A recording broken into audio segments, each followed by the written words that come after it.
शिक्षित बनो, संगठित रहो, संघर्ष करो। ये अमर नारा देने वाले और भारत को संविधान देने वाले महान नेता डॉक्टर भीमराव रामजी अंबेडकर एक बहुजन राजनीतिक नेता और एक बौद्ध पुनरुत्थानवादी भी थे। उन्हें बाबा साहेब के नाम से भी जाना जाता है। उनका जन्म 14 अप्रैल 1891 को मध्य प्रदेश के एक छोटे से गांव में हुआ था। डॉ भीमराव अंबेडकर के पिता का नाम रामजी मालोजी सकपाल और माता का भीमाबाई था। अपने माता पिता की 14वीं संतान के रूप में जन्मे डॉक्टर भीमराव अंबेडकर जन्मजात प्रतिभा संपन्न थे। भीमराव अंबेडकर का जन्म महार जाति में हुआ था, जिसे लोग अछूत और बेहद निचला वर्ग मानते थे।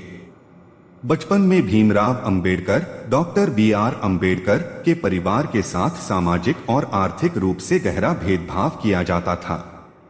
भीमराव अंबेडकर के बचपन का नाम रामजी सकपाल था।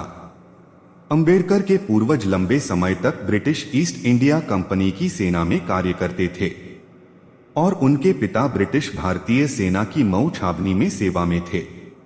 भीमराव के पिता हमेशा ही अपने बच्चों की शिक्षा पर जोर देते थे। 1894 में भीमराव अंबेडकर जी के पिता सेवानिवृत्त हो गए और इसके 2 साल बाद अंबेडकर की मां की मृत्यु हो गई। बच्चों की देखभाल उनकी चाची ने कठिन परिस्थितियों में रहते हुए की। रामजी सकपाल के केवल 3 बेटे बलराम, आनंदराव और भीमराव और 2 बेटियां मंजुला और तुलासा ही इन कठिन हालातों में जीवित बच पाए। अपने भाइयों और बहनों में केवल अंबेडकर ही स्कूल की परीक्षा में सफल हुए और इसके बाद बड़े स्कूल में जाने में सफल हुए।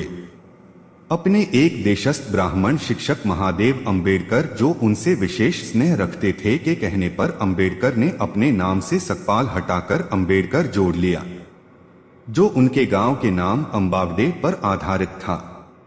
8 अगस्त 1930 को एक शोषित वर्ग के सम्मेलन के दौरान अंबेडकर ने अपनी राजनीतिक दृष्टि को दुनिया के सामने रखा, जिसके अनुसार शोषित वर्ग की सुरक्षा उसकी सरकार और कांग्रेस दोनों से स्वतंत्र होने में है।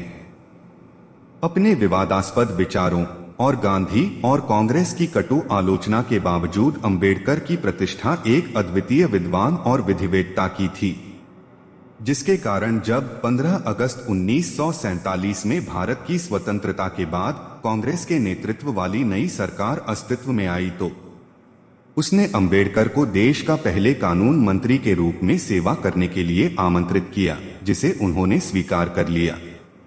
29 अगस्त 1947 को अंबेडकर को स्वतंत्र भारत के नए संविधान की रचना के लिए बनी संविधान मसौदा समिति के अध्यक्ष पद पर नियुक्त किया गया।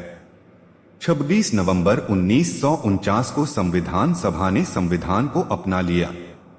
14 अक्टूबर 1956 को नागपुर में अंबेडकर ने खुद और उनके समर्थकों के लिए एक औपचारिक सार्वजनिक समारोह का आयोजन किया।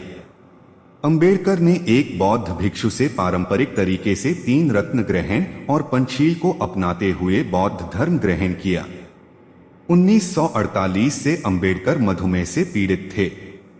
जून से अक्टूबर 1954 तक वो बहुत बीमार रहे। इस दौरान वो नैदानिक अवसाद और कमजोर होती दृष्टि से ग्रस्त थे। 6 दिसंबर 1956 को अंबेडकर जी की मृत्यु हो गई। 1990 में मरणोपरांत डॉ अंबेडकर को सम्मान देते हुए भारत रत्न से सम्मानित किया गया है, जो देश का सर्वोच्च नागरिक पुरस्कार है। उनके बहुआयामी प्रतिभा और विद्वता की झलक उनके विचारों में भी साफ झलकती है।